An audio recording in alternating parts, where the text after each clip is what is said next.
today's podcast. I've got AJ with me. Welcome, AJ. Thanks for coming on. Thanks, Gary. How you doing? I'm very well, thank you. How are you? Yeah, not bad, thanks. We've finally got a time that works. We've had a couple of scheduled meetings that, for various reasons, we've had to postpone. But yeah, it's good to finally have you on. Absolutely. And it was really great to actually meet you properly in real life in Prague. Yes, absolutely. Meeting in real life is always a nice thing to do. I was blown away actually by the amount of people that I'd spoken to before that I ended up meeting, or even people that I thought I'd never get the chance to meet that I did. Yeah. So I don't know about for you how many of those people you've met before, but it's quite a good thing just to get to a meetup and meet people, isn't it? Definitely. Yeah. So the first question I ask all my guests is, what's your earliest memory of money? That's something I haven't thought about in a while. So when I was really little, I think I must have been about 3 or 4.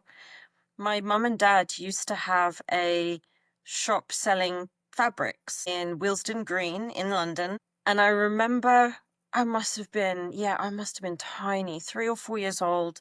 And my dad had me sat on the stool by the till, and I was punching in the numbers to make the sale for the customer who was there buying fabrics. That probably is my first memory of money. Okay. Did that mean, like, did the actual numbers mean anything to you, or was it just the process of like doing what your dad asked you to do?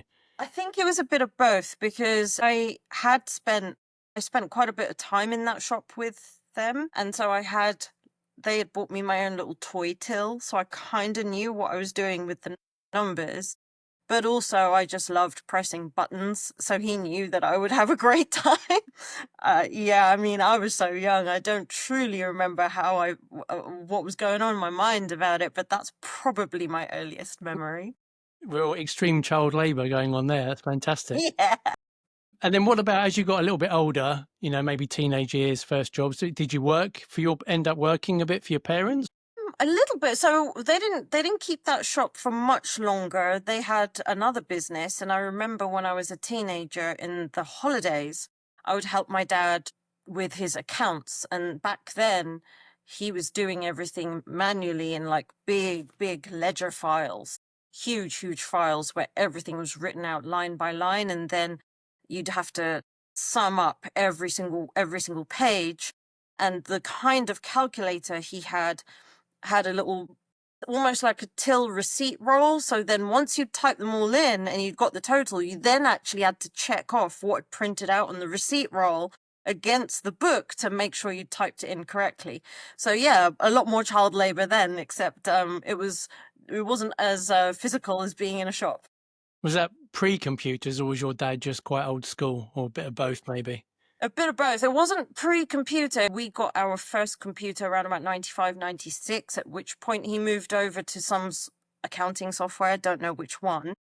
So it was before he'd shifted over. I was helping him with his very massive leather-bound ledger books. Wow, fantastic. Has he still got them in the loft somewhere? You know what? I have no idea. I'll have to have a root around. I wouldn't be surprised if he does. He's Yeah, probably there got might be there. 35 big leather-bound books of decades of ledgers sitting in the loft. And some of them with my handwriting. So as you then started maybe earning money for yourself, what sort of financial influences, should we say, did you have around you as you were growing up? So education around, I mean, not that education around finances is that great now, but it was pretty non-existent then. And I remember when I went to university, all the major banks were basically saying, open up a student account with us and we'll give you 50 quid. So everyone was just opening up a bank account with all the banks, getting the 50 quid in from each one. That was nice. And then, because 50 quid went a long way, and credit cards back then, they were just handing them out willy-nilly to students, which maybe they still do. They probably still do, but it was all very new. So that was all pretty interesting. I mean, I was fairly good with managing my money, and I was also lucky enough to be the final generation that got university education for free. So that was good. I didn't come out of university with a huge amount of debt. I think it was maybe 5-6 grand. That was it. Just the kind of student loan that you got for your spending money, basically. Basically, Yeah. yeah, for Yeah. halls and rent and spending money. So I think I came out with 6 grand, which I paid off in about 3 years, 3 or 4 years, something like that. And I was, did the kind of course that got me into a very good job, well-paid, stable career, which I had for about 14, 15 years. So, but still, no one has ever really kind of sitting you down and teaching you anything. You just had to learn, and mostly you learn through mistakes, of which I made plenty. Racking up credit card bills in your early 20s and spending a bit too much money on either stuff or holidays. But because I was in a good job, it was never a stressful thing to have. This month I actually spent a lot of money because I knew that within a few months I'd be able to pay it off. So I was very fortunate in that way. I never got myself into a really bad way with credit card debt or anything like that in my 20s. Yeah, so that was kind of my experience with money. So would you say you're more of a spender than a saver? I used to be, yeah. But when I set up my own business I quit my career in 2014 and set up my business and immediately took a huge pay cut, which I knew I was going to. It was almost 80%, something crazy. So I had to adapt very quickly to living a completely different lifestyle. And within my means, there was no room for error, right? There was no room for error at all. And that's actually the best thing, apart from setting up my business and being able to manage my own time and not having a boss anymore, which is good. It taught me to really kind of pay attention to what I was spending my money on, whereas before I didn't need to do that. I was just be like, whatever, I want that, I'll buy it. I want this, I'll buy it. Now I actually had to make considered decisions, and that served me so well that I didn't even realize until I became a Bitcoiner last year, so not even that long ago, that I was already a low time preference person. Okay, that's interesting. I'd become a low time preference person over 10 years of running my business. Even after it started doing well, I didn't just suddenly start spending all that money. I was saving it. And so I've done okay. So it's almost like your change from being employed to being running your own business forced you in the short term to have a low time preference, but then you kind of molded yourself into that rather than because you had to, but because you valued the benefits that brought. And was the main reason that you quit your kind of corporate job for those reasons you just articulated, i.e., you wanted to be your own boss, more in control of your own time, or were there other things going on that meant that you wanted to be out of the corporate life? I think those things I mentioned, being my own boss, those were kind of the benefits, but that's not why I did it.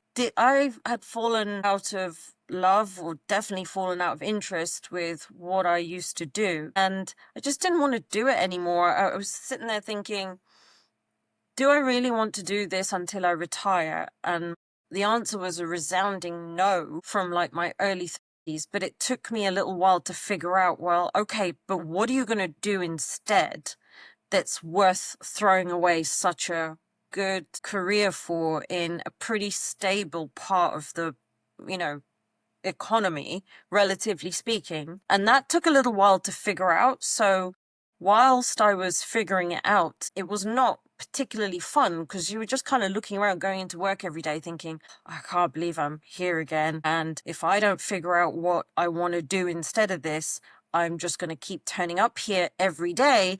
And I don't know how much longer I can do this for. So, it was really uncomfortable for about 2.5 years until I decided, yeah, you know what?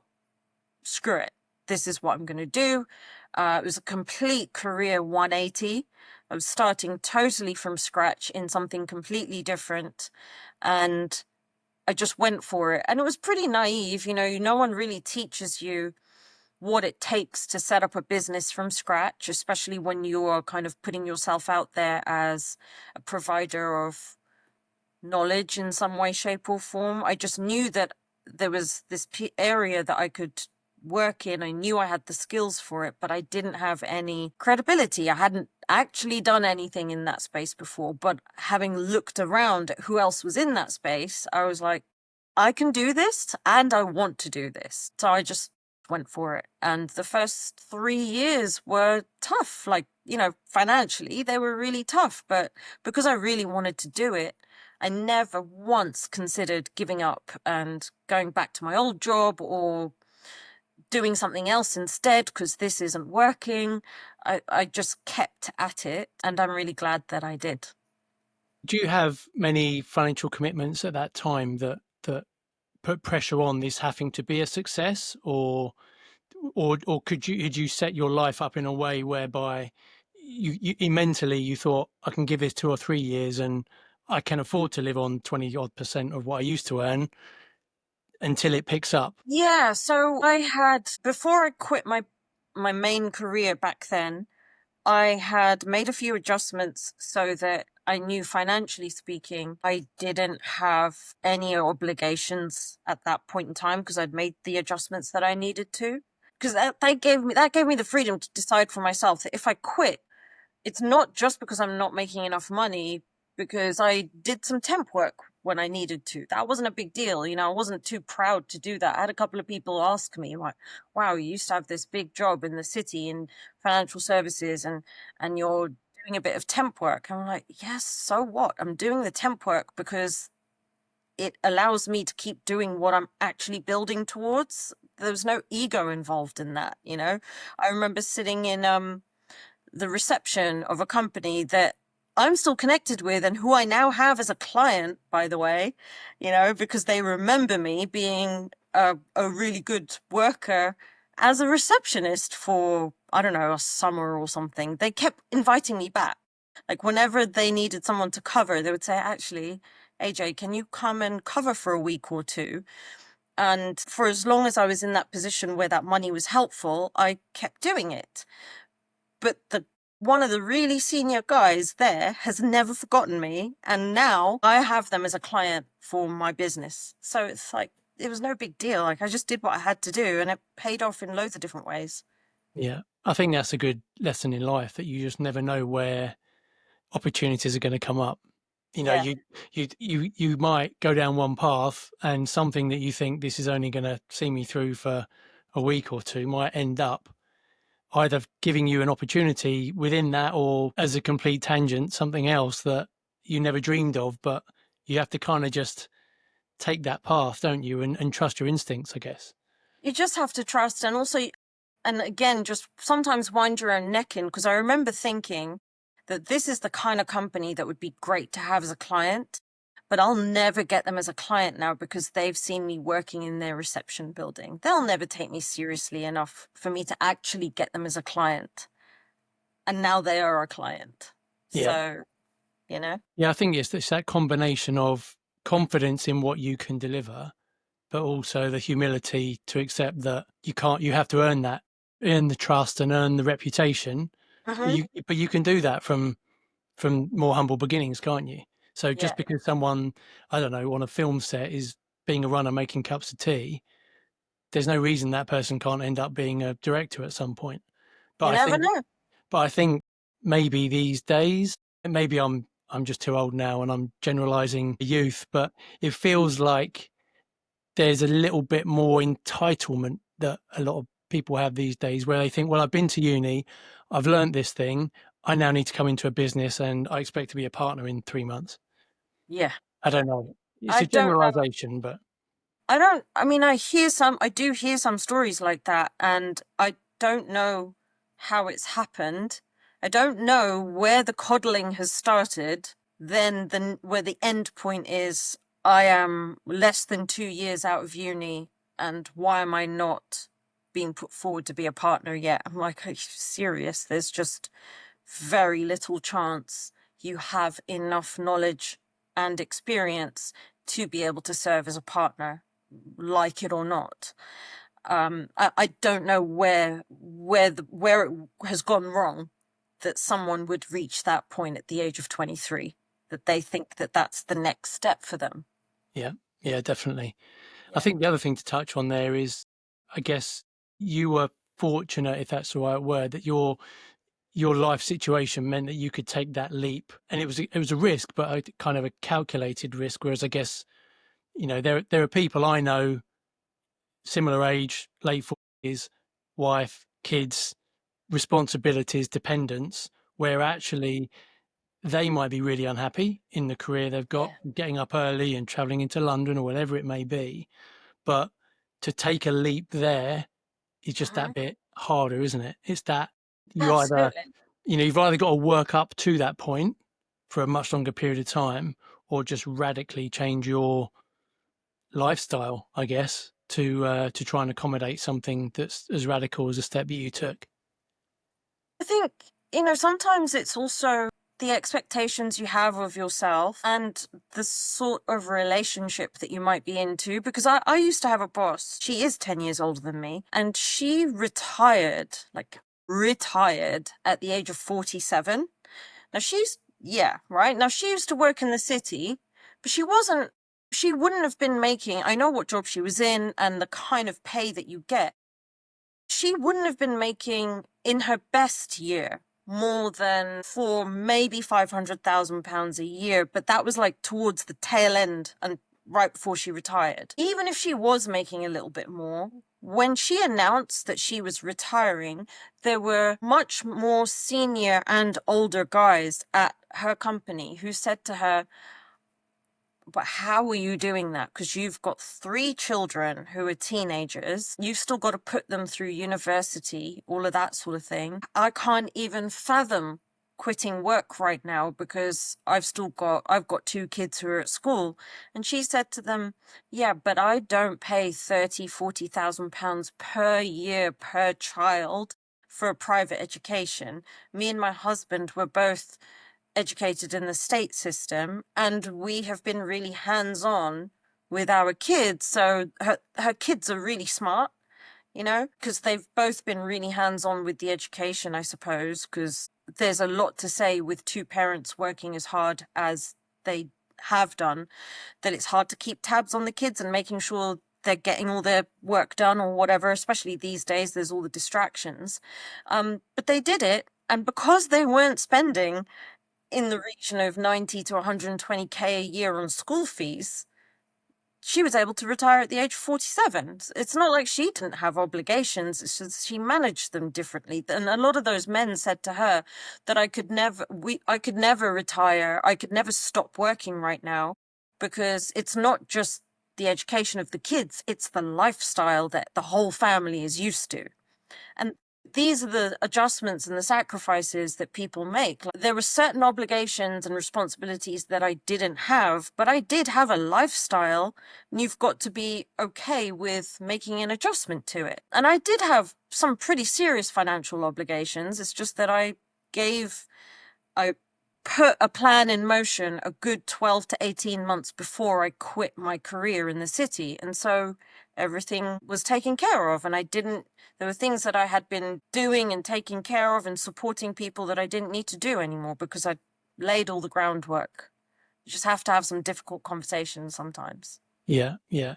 And I think a lot of people go through life without necessarily being too intentional about the future, i.e., let's use the example that you gave. An executive earning hundreds of thousands of pounds is probably going to think, we can afford a bigger house now. We can both have really nice cars on the drive. We can go to Dubai every year, go skiing in the winter. Our kids can all go to private school. And of course they can. All of those things you can do. But if you then decide or feel you need to take a step back, all of those things have to go with it. And like, it's for a lot of people, that would be a really difficult thing to do. Maybe even because they wouldn't be happy doing it, but they might not be happy with other people commenting on the fact they have done it. And And that's that's the thing. People are worried about how it looks to everybody else, and it just doesn't matter. no, no. I think sometimes you have to go through quite a lot of, you need to think quite deeply about what you really want and what makes you happy. I had quite bad illness about 5 years ago, and it just completely changed my outlook of what mattered to me, my financial plan going forwards, and the things that were worth spending money on and the things that really didn't matter at all. And that, again, what people thought of the car I drove used to matter to me, it stopped mattering. And all of those things. I just think sometimes people just live their life as if what I've got today is always going to be here. And I think that's a bit of a dangerous way to do that, really. But so maybe it takes some kind of trauma or event to kind of wake you up to that. I don't know. Yeah, I think it can do, and it's also sometimes it's the contrasts that really get you as well. Because in 2010, I spent a year living and working in Bermuda, and I'd been going out there loads. Had friends there, and probably for about a 12-year period, I was going out to Bermuda every single year, sometimes more than once a year. But in 2010, I actually lived and worked there. And in London, you can avoid, for the most part, really rough places, and you can avoid the really rich places. So you don't have to see the contrast if you don't want to. But in Bermuda, there is no getting away from it, right? You could be going down to the supermarket just to buy eggs and milk, and the supermarket is along the water, and on the other side of, on along the docks or whatever, there's these massive yachts, and you're looking at them going, well, I'm never going to have one of those. Or you're driving from one end of the island to the other to go visit a friend, and along the way you pass like Bloomberg's mansion or whatever it might be, or the golf club that is so exclusive, even rich Bermudians find it difficult to get in there. Like, I was taken there by friends who were members, and you're looking around going, it is so difficult to have a membership in this place, but you might actually be living over just 5 minutes away from it and never even get in to have a look around, never even get invited inside by a member because you don't know anyone who's a member. That it can be like that. It's a tiny little place. So those contrasts really kind of stuck with me, and it used to make me wonder, how do the people who live there that aren't super rich, how did they handle that on a day-to-day basis? And some of them handle it well, some of them don't, but that's literally life, isn't it? You've got to find a way to deal with things, because you're not going to get everything that you want or everything that you think you want. Well, it's that last bit that's probably the trickiest bit, is to work out what you want. Because if you drive past those yachts and think, if I had that yacht, I'd be really happy. Yeah. Chances are you probably wouldn't be. You hear financial advisors who say they've got, multi-million pound clients who have got a yacht, and they're clinically depressed because their best mate's got a much bigger yacht than them. If that's the way you choose to live your life, you're probably never going to find happiness, because there's always someone with a bigger yacht than you, or they've got a helipad on it, or they've got two yachts, or whatever it may be. So yeah, I think you got to try, and it's a bit of a horrible cliche, but you got to try and find that happiness from within, haven't you? Because it's never an end. It's never an end goal, is it? It's almost a day by day thing. You've got to work on that. So, what's your journey into Bitcoin then? You say it's only about a year since you've been into Bitcoin. How did that happen? How did you come across it? Oh man, so I heard about Bitcoin ages ago, right? And I did nothing about it. I even bought a book on Bitcoin. I think it was called Digital Gold, and it sat on my bookshelf for a couple of years, and I never read it because by that point I was trying to build my business. And so I would look at it on the shelf along with other books that I never read at that point in time, thinking, I don't have time to read you. I've actually got to read stuff related to work because I've got a business to build, etc. And I've got a friend who bought some in 2020, and I knew she had bought some, but again, I just ignored it. And basically, all that happened was last year in around April or May, me and this friend went out for some drinks. And normally, when we go out, there's other people there, but this time it was just me and her. She was telling me about how she was going to be mucking around on some meme coin, some shit coin. We were having a good laugh about it, a few glasses of wine in. And I said to her, okay, this sounds hilarious. I'll do it too. And so I set up an X account so that I could follow the page, the meme coins page, and it started showing me all this Bitcoin content. And basically, I started out shitcoining with this coin called Slothana, and within 2 weeks, I had orange pilled myself into becoming a total Bitcoiner because of the content that the algorithm showed me, and it just piqued my interest. So I just started buying books, started listening to podcasts, and yeah, just went deep in with, in late April or something, and started buying Bitcoin as well, not just buying books. I started buying Bitcoin. So you're dipping your toe into buying shit coins. X started sending you Bitcoin content that made you think, hang on a minute, I need to take this seriously and stop messing around with these shit coins. Yeah. Wow, okay. And Because it that's didn't take not, long. It was just 2 weeks, and I was like, okay, that money on Slothana is a total waste. Then never mind. did you lose lots of money on all the, or not, but percentage wise, did you gain on any of those meme coins, or was it all a bit of a waste of time? Gained. I doubled my money on Doge. Okay. Watched your mouth out. Hey, look, I'm being honest. Yeah, yeah, yeah, yeah. I Well, doubled I my was the money on Doge. same. I was the same. I don't know. It sounds like our journey was slightly different, but I first fell into crypto as a way to just make more fiat effectively. And Yeah, the narrative at the time in 2017, 18 was, well, Bitcoin's done its thing. All these other new ones are where the real gains are, your 10, 100x, 1000x's are going to come from. So I pretty much had no Bitcoin at that point and was just dabbling with all the other horrible stuff that, to be fair, some of them actually did make money, but unfortunately at that time it would just rotate into something else. And at no point did I really kind of say, right, I'll start building up Bitcoin alongside all this. That didn't happen till later, but it sounded like your journey was really quite truncated, which for you is a good thing. it was pretty. Yeah, it was a pretty quick move. I lost probably 70% of what I put into Slothana, so at least it wasn't 100%. Yeah. Um, I can't remember at what point I put some money into Doge, but I just did it for fun, even though I was buying Bitcoin already, and I doubled my money on that. So whatever, I didn't put in huge amounts, but still, I doubled my money. And there was one other meme coin. I can't remember what it was called. I think it might have been. I think it was called Dork Lord, Okay. and Yeah. I lost That nearly everything on that. yeah. That sounds like a rug pull in the making. If it Yeah, it was funny though. Yeah.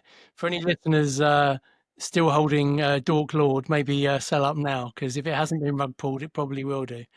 Um, I think where a lot of people end up though is that you start thinking about making money, and then you realize actually it's just those kind of fiat. What's the plan then with that fiat anyway? So really, it's just about trying to stack. And if it's about trying to stack more Sats, again, it's a risky way to do it. But I Yeah. know some people that are Bitcoiners still mess around with shit coins and leverage and all the rest of it just to get more Sats, which is it's gambling.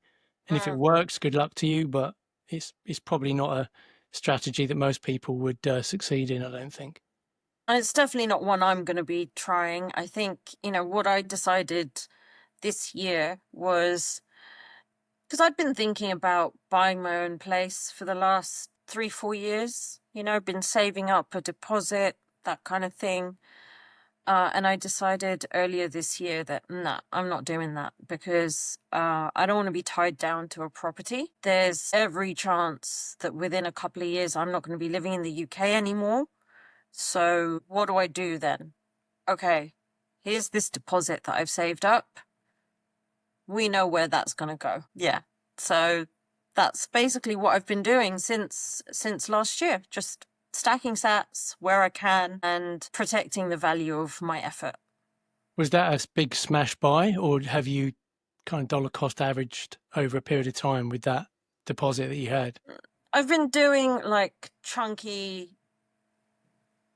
I haven't been doing like a regular monthly DCA. I've just been doing mini smashes whenever I feel like it. Yeah. When there's a little dip, you're like, right, I'm going to go in again. Yeah, Let's, yeah, nice yeah, one. yeah. You said you might not be in the UK in a few years' time. Is there a story behind there? Is it a general concern with the way the UK is going, or is it there's another country that is piquing your interest, or a bit of both? No, I haven't kind of thought as far ahead as where yet. That's very much a TBC, and I'm, going to be figuring that out over the next couple of years. But it's more a case of I don't like where the UK is going on lots of different levels. My parents moved here in the 60s and they met in London and then had me and my brother. But and this is something the four of us talk about fairly regularly, that this isn't the country that they moved to anymore. And it's not the country that I grew up in. And it's not being stewarded at all well by the people who are meant to take care of the nation. And I don't want to, I don't want to be here when the shit truly hits the fan. So is it a case of trying to find a country that is more Bitcoin friendly, or just hasn't the fan is likely to be less covered in shit for a longer period of time? Is Basically that. that's the Yes, aim? that's the Yeah, aim. yeah, Where the shit might still hit the fan, but it's further away. yeah, yeah. Yeah. So I mean, and there are some countries like Portugal is I think a lot of Bitcoiners look at Portugal because it's Yeah. relatively good for what do you call it? For tax treatment, and Prague obviously is as well. Prague, it's worse places to live than Prague, probably.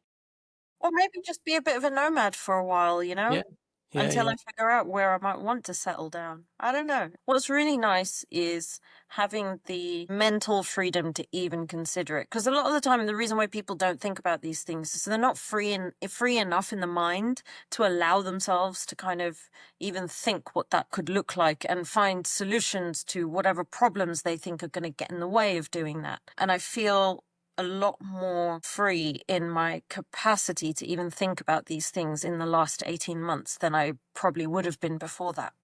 yeah, yeah. And of course, everyone's situation's different, right? I mean, if you're married with three kids and Yeah.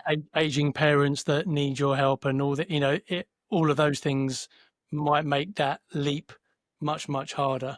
Whereas if you're, I don't know, early 20s and haven't really got, or even if you're early 20s, you got a career that you can do remotely, why not fill your boots? Why not go and see other parts of the world? And you can still thrive in your career while you're seeing other parts of the world you might want to live in. I think I need to put in a disclaimer here. I know all of your listeners and viewers have got eyes, but I'm not in my No, early I 20s. wasn't. I wasn't suggesting that you were. I was just trying to. I was just sort of saying that, and also I don't think you're married with three kids and all the rest of it. But yeah, I just think again, it's a spectrum, isn't it? It's a scale. But like you say, although some people might wish they could do it, there's maybe reasons why they can't.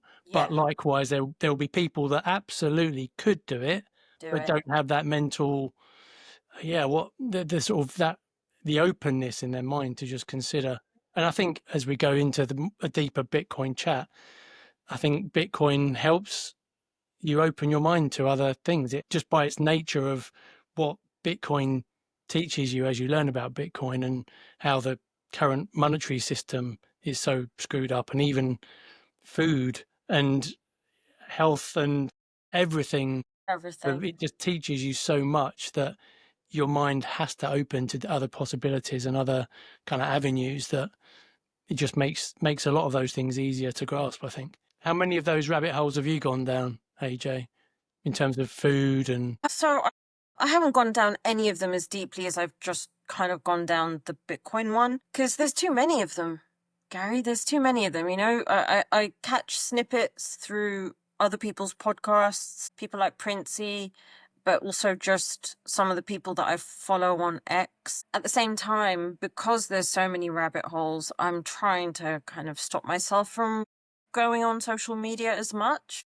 I just end up spending so much time on there, and I have been focusing a little bit more recently, focusing back on my writing in the last couple of months. So, and that's really hard too, to actually sit down and write, whatever it might be. I'm finding it really difficult at the moment, but that's what I would rather spend my time doing, as well as like a couple of other projects that I've got going, than disappearing down all these rabbit holes that are just going to piss me off, you know? Yeah, yeah, yeah. And there are some classic Bitcoin maxi memes around, Having said that, I've been doing a carnivore diet for the last few weeks. Yeah, I have actually, but not exclusively because I want to become a toxic maxi, but I just kind of wanted to just try it out for myself. And actually, I found it easier than I thought I would find it. And then there's things like, you've got to wear your blue block glasses and sun your balls and take your creatine. And, seed oils is probably one that I think again, it's a meme, but actually when you just do a little bit of research into that and you look at the history and you think the science behind how they were created and why and what they represent, again, it's not like they're Bitcoin, but Mm. the fiat side of money, there's like fiat food elements, there's definitely bits of that which I think are really interesting to explore. But again, you've got to just take a little bit of not take it with a pinch of salt, but just find the things that resonate and mean something to you, and not just because it's Bitcoin related, somehow I need to make sure I do all of those things. I think, like I said, some of that stuff really kind of can get you either angry or down about how difficult life has been made through all these sorts of things that have been going on. And I just go through phases where I'm happy to kind of learn about that. And then other phases where I just don't want to think about that right now. I've got other things to do. And I'm kind of in that phase at the moment. So, but I do take creatine. Okay. Yeah. Good. You don't sun your balls though, I don't think. No, I need to find them first. Someone say the same to me. So for you, is it fair to say that Bitcoin is mostly a store of wealth? Your main interest in Bitcoin is about the store of wealth, or are there elements of the freedom it gives, the access to unbanked, and all other financial elements other than just store of value that you value? It's the freedom mindset it lets you nurture that actually really speaks to me, because ever since I was a teenager, freedom was something that was really important to me. Freedom in lots of ways, like the kind of childish teenager way. Oh, my mom and dad are so strict; they won't let me do this, whatever. But what it actually was about was spotting inconsistencies in why people say you should do something or not do something, and then it not be consistent from one day to the next. And so I've always spotted those inconsistencies, and I kind of do that in my work as well, and it really irritates me. And so it's always been something that has bugged me when people come up with bad arguments for why we should do something or why we shouldn't do something. And I include politicians in that as well, right? So it's that freedom mindset that I think that's what's really sucked me in. The store of value part is very important, because especially when I set up my business for so many years, I would still sit there and I'd think, if I'd stayed in my city job, I'd have a lot more money right now. And every year, I'd make a little bit more money in my business and be like, okay, good. Like, I'm building up a buffer. Okay, I'm building up a buffer. But then every year, everything gets a little bit more expensive. And then you think, rent's getting so expensive. My business overheads are becoming more expensive. My business is growing, so I've got more overheads.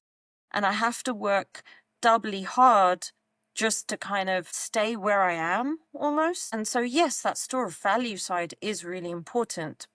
But you can't really benefit from having stored all that value and to be able to use it in the future if you're not free up here. If you can't even allow yourself to envisage a different kind of life to the picture that you always had, or the picture that other people have for you, if you can't even break away from that, doesn't matter how much money you've got. So it's the freedom side of it that really, really speaks to me. And it's because of things like that, and being able to feel secure and have options open up, that I decided, I think it was about, I don't know, I decided like a month or 2 months ago, that at the end of this year, I'm just going to bugger off for 3 months. I've never done anything like that before. I've been working after uni, I've been working for over 20 years, and I've never had a holiday that was longer than, I think, at most a month. And when you run your own business, that becomes even harder because you just think, well, I can't go away for too long. I can't just disappear. My clients will forget about me. But that's scarcity thinking. And I just thought, you know what? Fuck it. December and January, always quiet months in my business. One more month added on to that. No big deal. If my business is so flimsy that it can't handle, that my clients can't handle me being away for 3 months, then what I've built isn't as strong as I thought. And also, you know, it's not life and death, the stuff that I'm working in. I can bugger off for 3 months and it will be fine. Everything will be okay. So I'm just going to do it. But I never would have even considered that a year and a half ago, 2 years ago. I would have been too scared. Is your plan that you'll be uncontactable for those 3 months from a work point of view anyway? Or would you be kind of a bit of remote while you're holidaying? Still TBT. I won't be doing any chargeable work. Okay. Might occasionally check in on emails. I'm going to get a VA to monitor them for me, and she'll Okay. tell me if there's anything in there that I have to look at, and that's it. But you've got a runway now for your clients to know that you've got that time off. So yeah, as you say, you've planned it enough. Yeah. Hopefully that all hell won't break loose while you're away. And if it does, oh, I'll figure it out. Yeah, Like, yeah, yeah, life's yeah, too short. yeah, definitely. So Yeah. how do you balance being a Bitcoiner that still has a career that is outside of Bitcoin and maybe not wanting to overly dox yourself as a Bitcoiner in your, I'd say in your corporate life? I know you're not in corporate in the traditional sense, but you're a Or my businesswoman with your clients own are. business. So yes, exactly. So how conscious are you of that and how you approach it? I've become a little bit more conscious recently because I think I was a guest on a podcast last year where I'm pretty sure I used my real name. And then I decided after that, where, because my real name is a very distinctive one. I think if you type it into Google, I'm pretty much the only person in the UK that comes up, I think. Don't hold me to that. And so I thought, okay, well, if people do type in my name for the work that I do, I'm not sure that I want Bitcoin stuff coming up there because my clients, for the most part, my experience of how corporate people on LinkedIn react to Bitcoin content. Not that I've put any up, but other people's, and how dismissive they can be of it. And just other people that I know in real life, how dismissive they are of it. I just don't need any kind of negative association coming up, appearing in my real life business right now. Now, eventually, I'm going to start accepting Bitcoin because I think I'll probably get a couple of Bitcoin company clients as well. I kind of already have one, sort of, but I don't need to make a song and a dance about that. You know, it can just be something that I say to a client, you can pay me in Bitcoin if you want to. So yeah, I just keep those things separate because there's also, I talk a lot in my work around freedom of expression and freedom of belief conflicts that occur in the workplace. And I see how people react to those sorts of topics. They're like, oh no, we should protect everyone from hurt feelings. And if that means we get to tell people not to talk about certain things or that they shouldn't believe in certain things, then that's fine because people's feelings shouldn't be hurt. And I'm just sitting there thinking, I'd rather get my feelings hurt any day of the week than go down the road of living in a restricted society, which is what the UK is now. There's this website called Article 19 that produces a report every year outlining how free every country is around the world. And you're either free or you're less restricted, quite restricted, very restricted, or in crisis. And the UK was a free society until a month ago. They finished analyzing their 2024 data, and we are now in the level below. We are now a less restricted society. We're no longer free, which is no surprise to anyone who's actually paying attention and looking around, but it's still bad news. Like, that's not a road you want to be on. But I'm surrounded in my work by people who are very happy to be on that road because they think it will spare people's feelings, and I really don't like stuff like that. It's not a very healthy way to live your personal life or your corporate life, really, is it? And so that's why I keep the two things separate for the time being, because, you know, this, my way of thinking, or I guess Bitcoiners' ways of thinking, don't really align very nicely with a lot of my fiat corporate contacts. Yeah. I think again it's a very individual thing, and I'm not saying this as trying to say I've made a kind of brave decision or anything, but I think Jeff Booth and the way he talks about the more you're supporting the system that you don't believe in, the more you're propping it up. So you need, and obviously he's taken it very extreme and extricated himself completely from fiat and is completely in Bitcoin, which I'm not there, but I sort of, one of the things I did think was I should be more openly Bitcoin on LinkedIn, because there are people who know me through my career that hopefully know me, know I'm someone that is kind of an honest, trustworthy, credible person with the Mhm. back, I'm an accountant, people that work with me, etc. I think, I'm not saying it's my duty, but I feel kind of a part responsibility to say, hands up, I'm into Bitcoin. And if you want to ridicule me, if you want to just privately laugh, like, I'm not saying, no one's put anything up that says, you're a fucking idiot or whatever, but I know that there will be people who I'm connected to on LinkedIn that will look at that and laugh because they'll see that I'm outing myself as a Bitcoiner. But I choose to accept that because have fun staying poor. You start getting a little bit of a more of a bunker mentality, which is, look, I'm not going to tell you guys should do it, but I'm also not going to take any shit from Mhm. someone who doesn't, saying that I'm an idiot for doing it. So yeah, I think it's a personal choice, and of course you've got, the difference is I'm employed, and my employer knows how much I'm into Bitcoin and isn't about to sack me for being a Bitcoiner. Whereas I guess for you it is slightly different in the sense that you're still trying to acquire clients and things, and it's just that extra level of hassle maybe that you don't Yeah. need in your life right now. Exactly. Why make it harder for myself to get clients if that is a concern of mine? And it is to a degree, but at the same time, I don't let it stop me from, I like Bitcoin related posts on LinkedIn. Sometimes I comment under them. So the odd person will see that. They might see that and get a bit confused, but I'm not actually posting about it myself. Yeah. And most people still have got no idea what it is anyway. So, so I think you're probably quite safe going down that route. Yeah.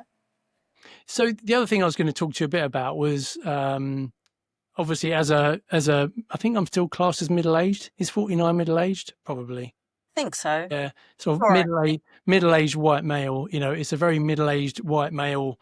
Um, well, space Bitcoin, but it's refreshing when there are non-middle-aged white males, whether that's younger people, older people, people of different backgrounds that are kind of talking openly in the space. So as a woman, how does that impact, again, your interactions with people and with other women? And Okay, so I went to my very first ever meetup in August of last year, which was in Tooting, and it was brilliant. There was so many people there that I met that night who I'm still in touch with. And most of the people there that night were blokes. I've never had an issue being in those sorts of environments. I don't know what to tell you. I worked in the city for 15 years. There's blokes everywhere. No big deal. Who cares? Just get on with it. And I had a great time, whale of a time. I do get that there are some women out there that might find it intimidating to be in a room full of men, especially if it's a Bitcoin meetup where everyone's just talking about really techie stuff and you don't understand it. But you can still learn something. I don't know. But anyway, some people, some women don't like that. So I understand why there is a need for why there's perceived to be a need for some women of, women's spaces within Bitcoin. I get it. And I've attended Women of Bitcoin UK meetups. I even organized one or two meetups for Women of Bitcoin UK. I did a pub quiz in April of this year, which was really good fun. But fundamentally, though, this is what I mean about the consistency of it all. If there was a group that was called Brown People of Bitcoin, you wouldn't find me in it because I don't need that, right? Now, there might be some brown people that would feel like, actually, I wish there was a space where just all of us brown people can get together and talk about Bitcoin amongst ourselves. But I don't relate to that. And so in the same way where I understand there are some women that want and need the women of Bitcoin space, I hope that at some point in the future, it won't be needed, or that they won't feel like they need it, because I have met so many amazing people, and the vast majority of them are men, because there are more men than women in Bitcoin. And it's just an amazing experience, like no complaints. It's fantastic. So yeah, I mean, I don't really know what else to kind of say about that, except that I've also met a lot of really amazing women through those Women of Bitcoin events.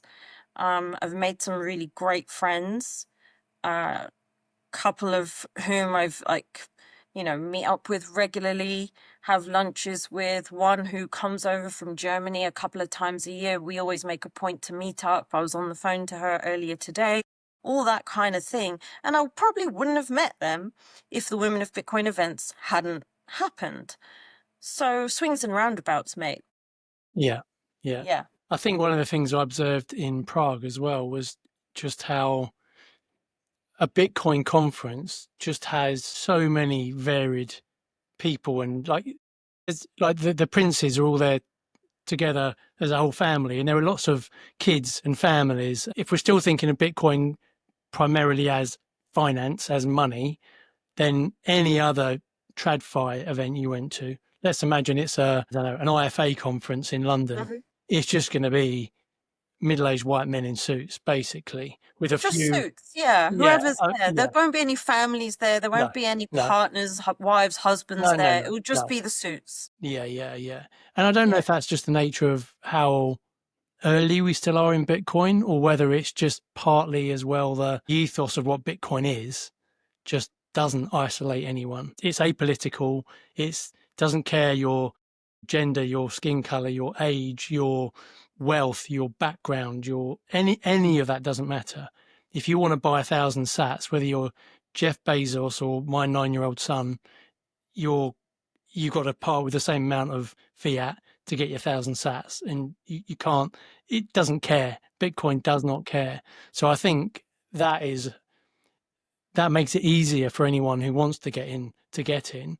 But I do agree with your sentiment that for certain groups of people, it might be more intimidating to go to a Bitcoin meetup where, or even for some people just to go to any meetup on their own where there's something they're vaguely interested in finding out more about, but they're going to rock up on their own, knowing no one, where there's lots of people there that know everything in their mind.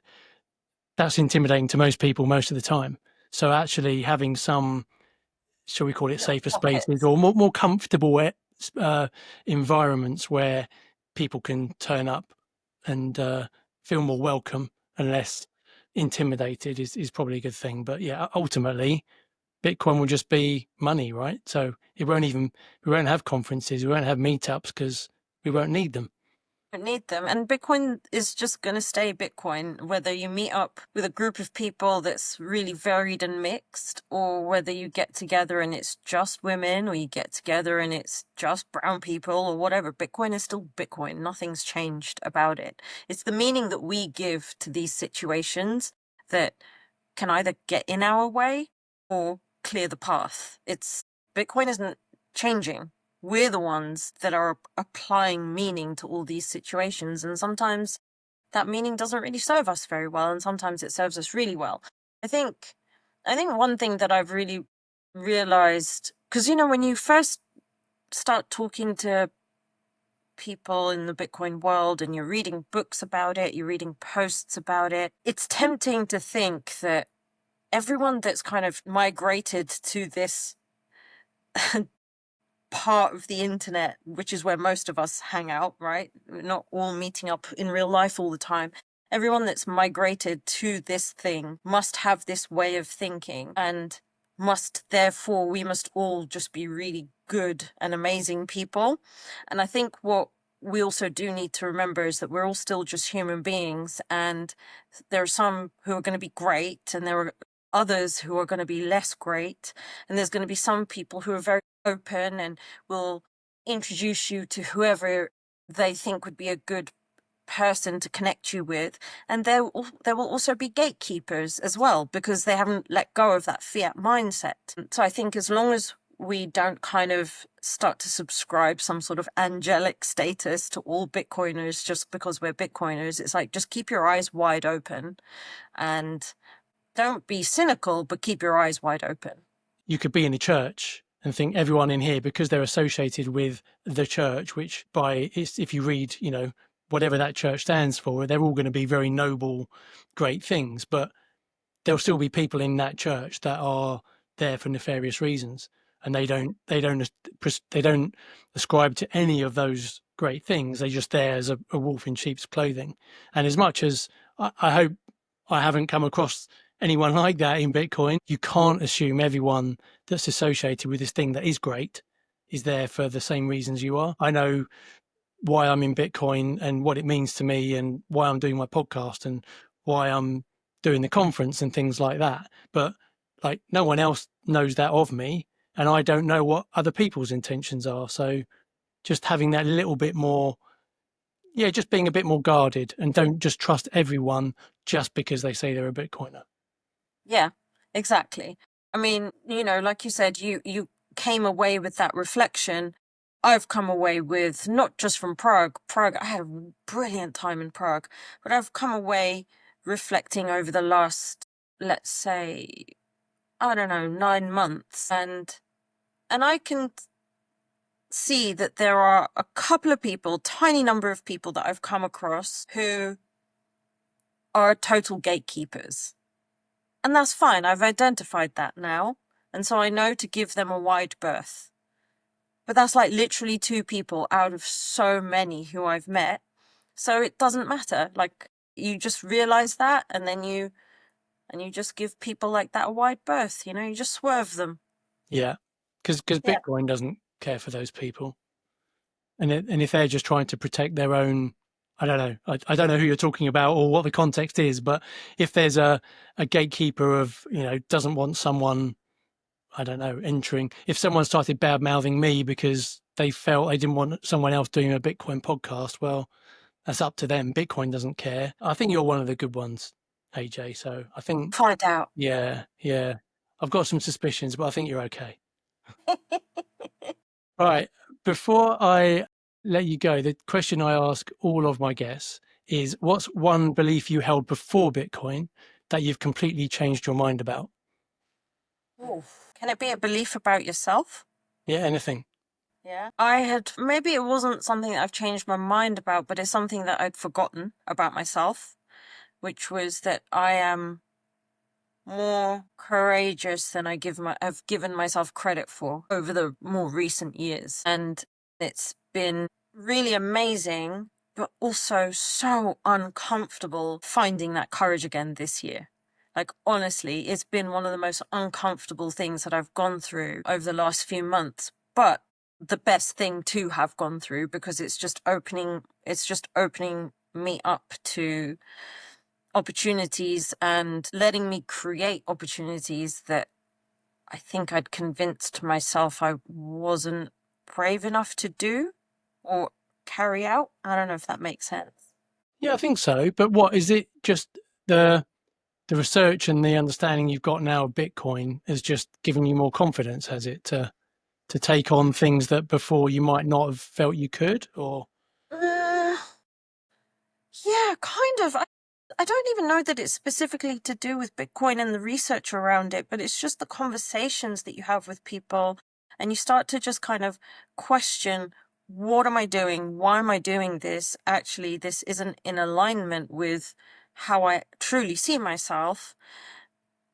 And loads of people experience that, right? They said, this isn't in alignment with how I see myself, but I'm not going to do anything about it because it's too difficult and it's too hard. Well, am doing something about it, even though it is really difficult and it is hard.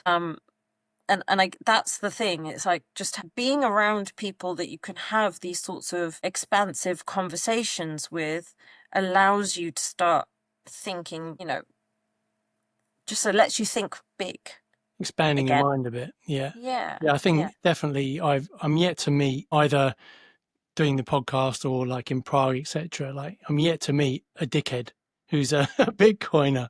That it's, as you say, I think it's just good being outside of your kind of close family and friend and even colleague circles, and just getting exposure and meeting people that are broadly like-minded.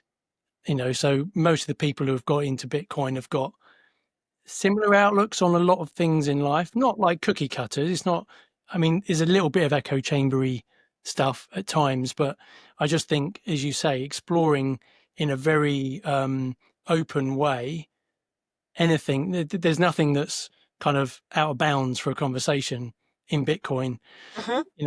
You can you can be in complete polar opposite to someone, but you can have a really constructive conversation about it. And at the end, you might still not have changed your mind and they might not have changed their mind, but that was a really meaningful, constructive conversation. And in normal walks of life, that's often a lot harder. I mean, there's some people who I know in my non-Bitcoin life where there's some topics I just don't even bother touching with them. There's no point, because they just shut down or they try and shut you down. Whereas in this kind of space, I've been able to have conversations with people that I wouldn't dream of having otherwise. Yeah.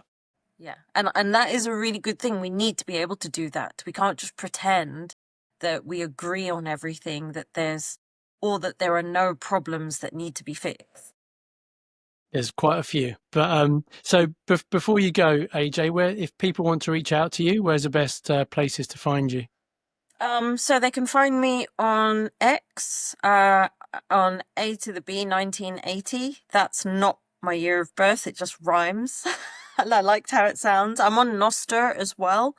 AJ _ a free existence. And yeah, those are the best places. Oh, and if you want to find me in person, I'm going to be at the Baltic Honey Badger and at BTC Hell. So catch me in Riga or Helsinki.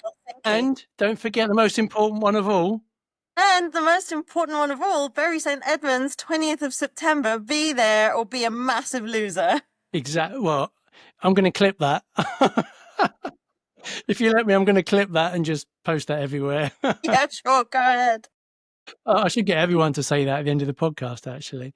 Right. Well, it's been great catching up again, AJ, and going down a few little tangents that we didn't talk about before. But yeah, thanks so much for coming on. And if I don't see you before, I look forward to seeing you in September. See you in September.